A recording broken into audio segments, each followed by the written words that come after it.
What's happening, everybody? My name is Zed, and welcome to an honest review of Mia of the Desert. Maya? We're gonna go with Maya. Maya sounds better.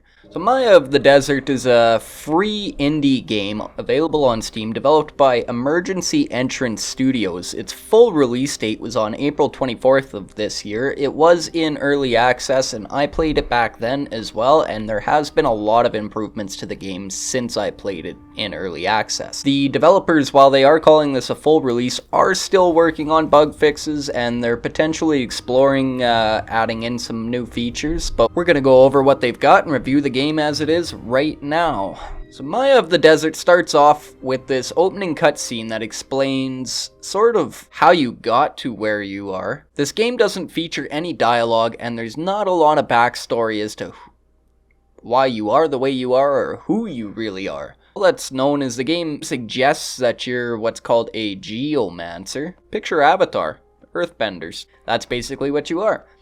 To start off with, something I loved about this game was the art style. It's got a very high-res Nintendo GameCube feel to it, and I really like that. I enjoy the high-res, low-poly feel to games, and this one does it very well while still looking beautiful.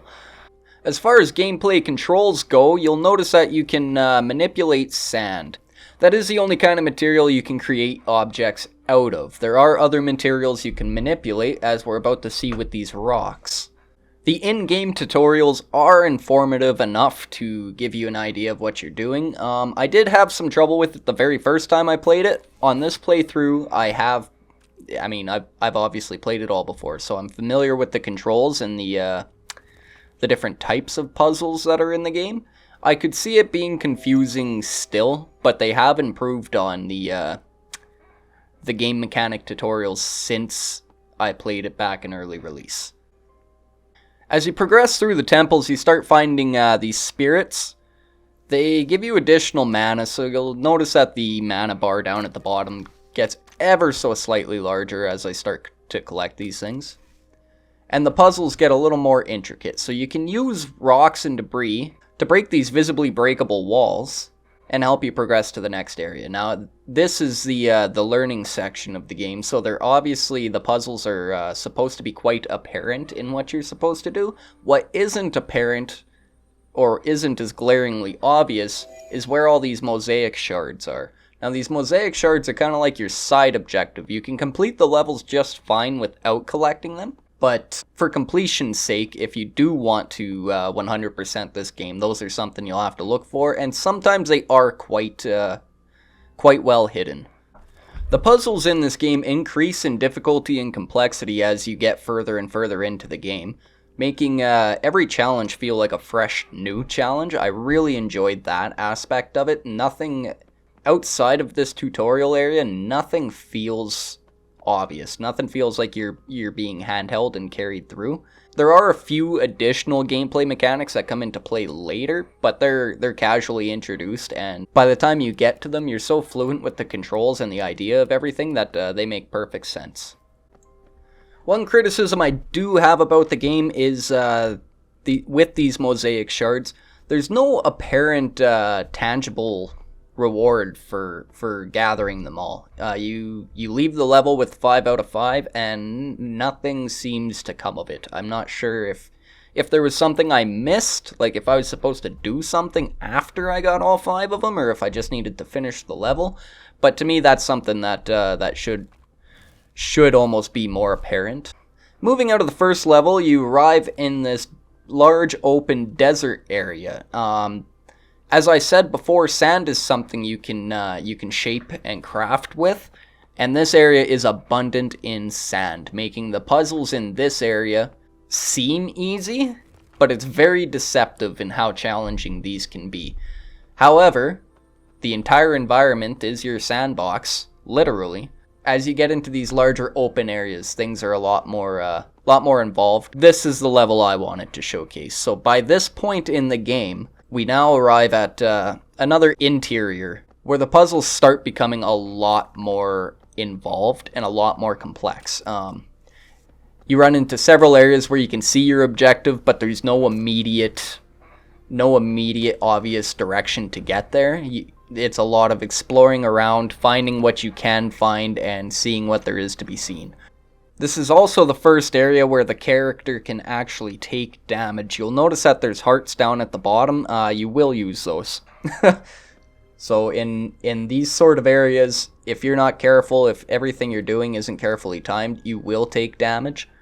There are smarter ways to navigate these puzzles that I missed on my go through here, but that's part of the charm of the game.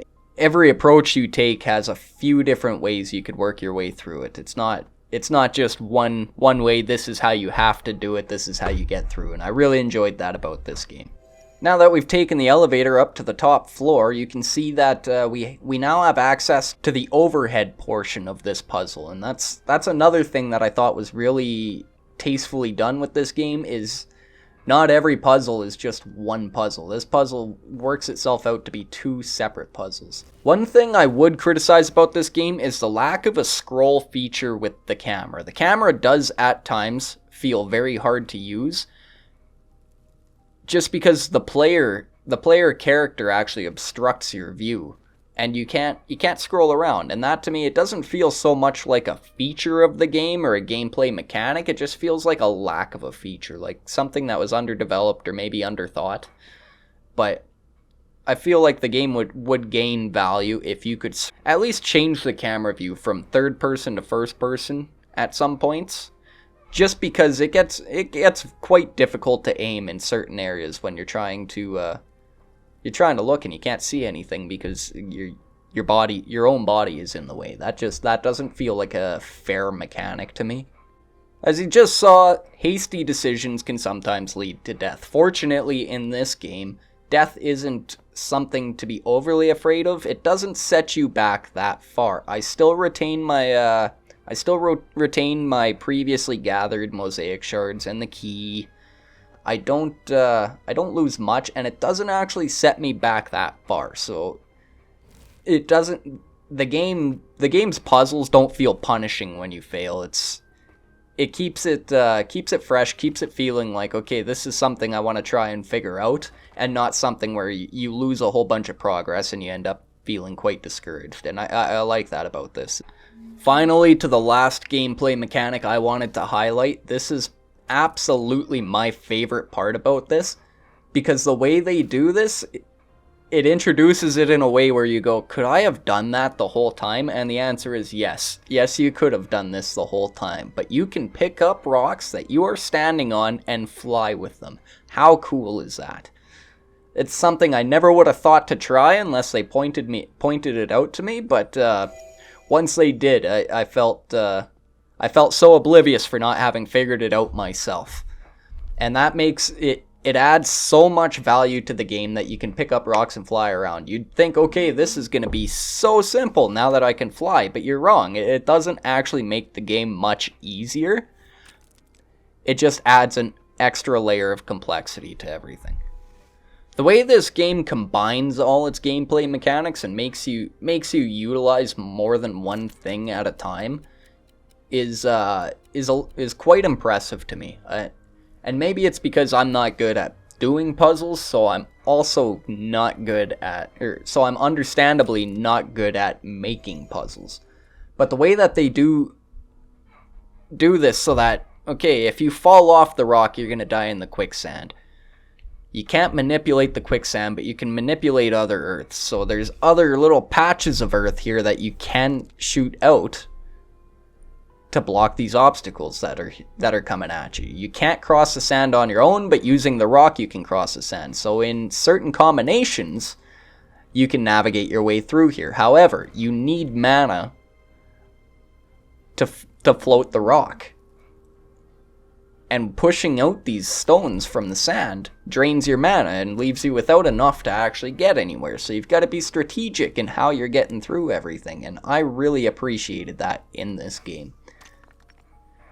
Finishing that area, we're left outside again in a new expansive outside area with new puzzles to solve. But that's as far as I'm going to take you guys. If you'd like to see how this all ends or solve these puzzles for yourself, then I will leave a link to this down below. It is free. I would highly recommend this game as a way to pass some time. very fun, very fun. The only issues I had with it are very minor. You know, it was the camera angle and maybe the lack of storyline and dialogue. I feel like they could take the story a lot further, explaining who the Geomancers are, why we're rebuilding their mosaics, who you are. Maybe that's something that the developers will look at adding in future expansions. Who knows?